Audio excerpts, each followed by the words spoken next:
YouTube, what's up? This is pretty much an extension of the last video. Acting. When it comes to acting, the best actors probably aren't even on a silver screen. And you can get into the whole silver and elemental thing in Hollywood and the Hollywood stick and all that if you want to, and get into all that if you want. That's just off the top. Check that out if you want. But anyway, acting itself, the greatest actors. A person that's a great actor is somebody that you never know where their zero or where their true self is really. You never know where that is. You never know what the constant is. The whole time you will never know. You never know. You're getting shade, all different shades, and everyone knows them in different ways. That is a perfect as someone that acts. And with the society we are put, and that's just being able to call on the different shades of the persona. And being able to regurgitate and mirror different shades of the persona, of the self, different expressions of the self. Once you can do that, and basically just mirror any shade of self, whether it be mineral kingdom, plant kingdom, human kingdom, animated kingdom, animated. So anyway, when it comes to acting, the more you act in a day, unconsciously, because it's the most draining thing in the world to constantly act. You're constantly acting at work, being this person. Then you come in home and you're this person. And then because you got a period where you might not want to be a dad right now. And you might feel like a 17-year-old at that point. That's why you got to ask yourself how old do you feel whenever you are in a mood. So this is why things have to be vented. Because if they don't, then the circumstances will forever perpetuate themselves. So when you're constantly acting, the more you're acting, the more percentage of the day you're spending energy. So you're spent acting all this time. You're basically backing up the creative flow. It's extremely draining. Now, if you're a person that can act and know how to balance it out to where you're constantly, you're just using the persona accordingly and taking things as they come and go, and you don't let the body ever feel diseased, then you can find a way to manage the shades of the body and the self. But most people get lost in it because they haven't fully incarnated into their body.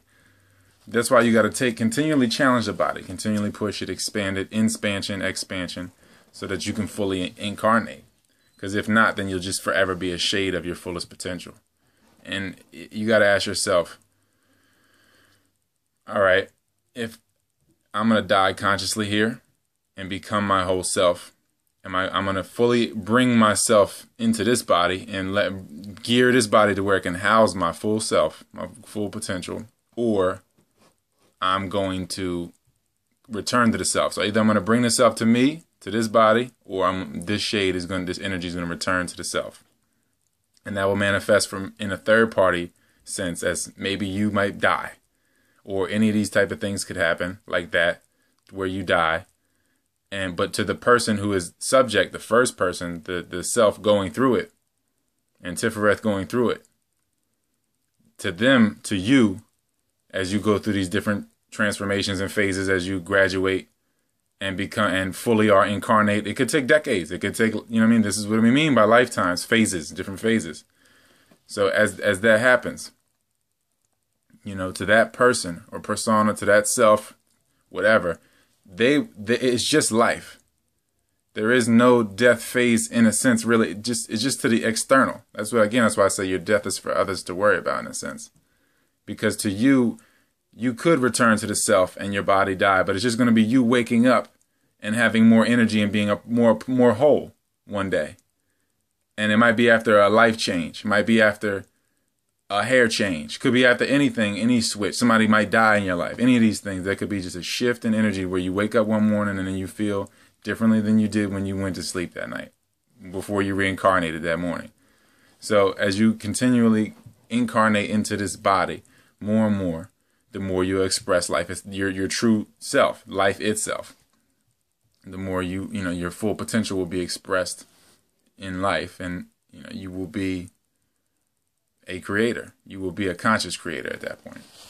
So that's really the case. Is when it comes down to acting, and when it comes down to fully incarnating into this place, is that you got to know that, like your heart and all these different things, they're where they're supposed to be.